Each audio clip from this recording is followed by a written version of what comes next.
It's September 16th, 1937. For the first time ever, a soccer match is being broadcast on television. It's a special exhibition game featuring Arsenal.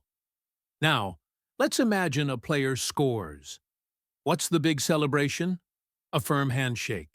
Maybe a polite clap on the back from a teammate. The crowd gives a ripple of applause, and the game just moves on. There was no spectacle, no grand performance. Heck, the jerseys didn't even have names on them. It was all about the team, the collective, not the individual. Now, let's jump to today. A thunderous shot smacks the back of the net. The stadium absolutely erupts. The scorer sprints to the corner, launching into a perfect backflip, a choreographed dance, or a signature pose that millions of kids on playgrounds across the globe will be trying to copy by morning. So, how did we get from a simple handshake to that? This is the story of how quiet respect exploded into the iconic, personality-driven celebrations that define modern soccer. Stage 1. The Age of Quiet Respect. In the early days of the sport, celebrating a goal was a surprisingly low-key affair. For most of the late 1800s and well into the 20th century, the culture of football was all about stoicism and being a good sport. Getting too emotional was often seen as poor form, like you were gloating in front of the other team. The entire philosophy of the game was built on team unity. What you did as an individual came second to the group's success. Players were expected to be humble when they won and graceful when they lost. Can you imagine scoring the biggest goal of your life, and the most you can do is a quick jog back to the halfway line, maybe with a nod to the guy who passed you the ball?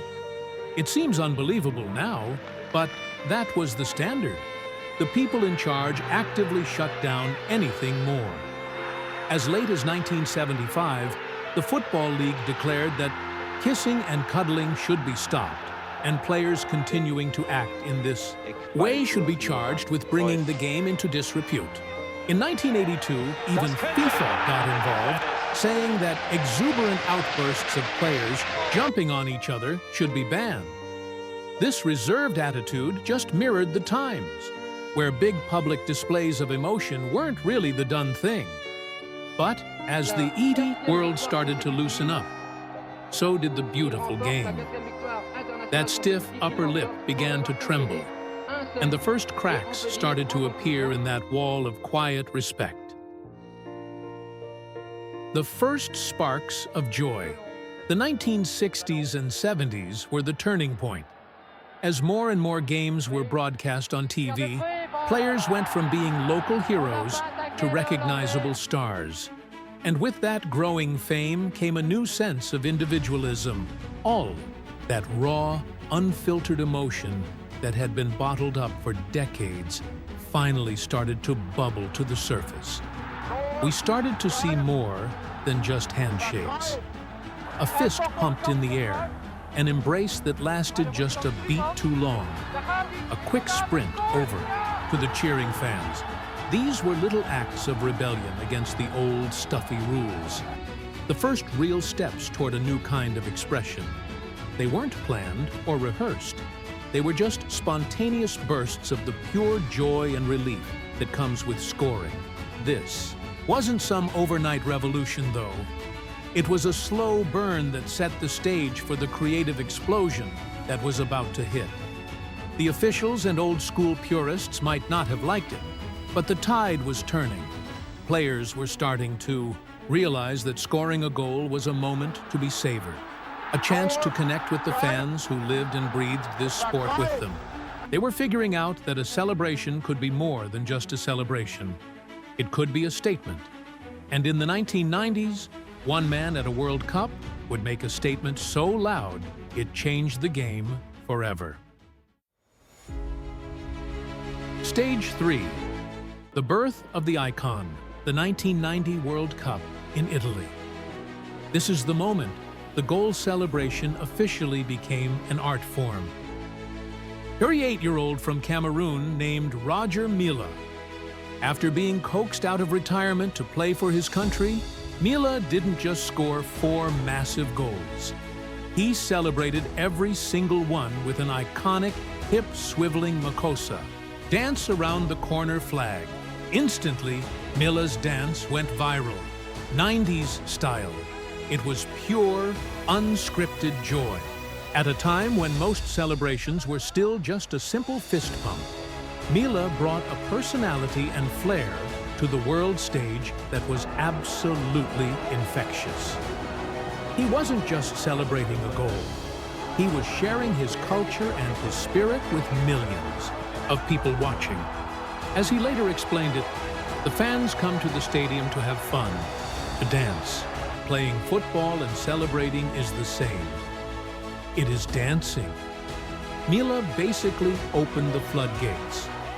The 90s saw an explosion of creative, individual celebrations. Who could forget Bebeto's Rocking the Cradle at the '94 World Cup, a tribute to his newborn son that his teammates immediately joined in on, creating one of football's most heartwarming images? Or Fabrizio Ravanelli, who would pull his shirt over his head and run around like a madman after scoring, a move copied by kids in parks everywhere.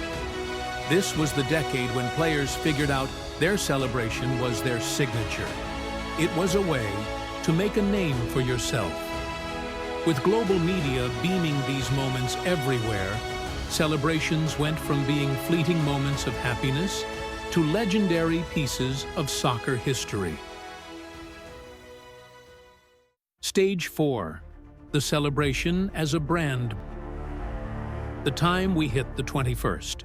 Signature celebration had morphed from a personal habit into a massive branding tool. And nobody represents that shift better than Cristiano Ronaldo. His iconic C celebration is more than just a celebration. It's a global event. The leap, the spin, the power stance, and that primal yell. Gracias, afición. Este para vosotros. It's a routine you know instantly, even if you don't follow soccer. Ronaldo said it started on its own during a preseason game with Real Madrid in the US. He scored and just shouted "Sí," which is Spanish for yes. As he put it, "I don't know why, it came naturally to me." But he kept doing it. The fans started doing it with him, and it turned into this worldwide chorus. It's now so tied to his identity that you can't separate the player from the celebration. It's the perfect mix of athletic dominance and personal. Branding got other players from this era also carved out their own famous moves. Take Peter Crouch and his legendary robot dance. From Rivaldo, kissing his ring finger as a nod to his wife, to Robbie Keane's cartwheel and forward roll combo, players were now actively crafting these moments. The celebration wasn't just a reaction anymore, it was part of the performance, a spectacle that fans loved and that inspired the next generation of players. So, let me know in the comments below. What do you think is the most iconic goal celebration of all time? Was it the raw emotion, the perfect choreography, or the personal story behind it that made it so special for you? And of course, if you enjoyed this trip through soccer history, make sure you hit that like button and subscribe for more deep dives into the beautiful game.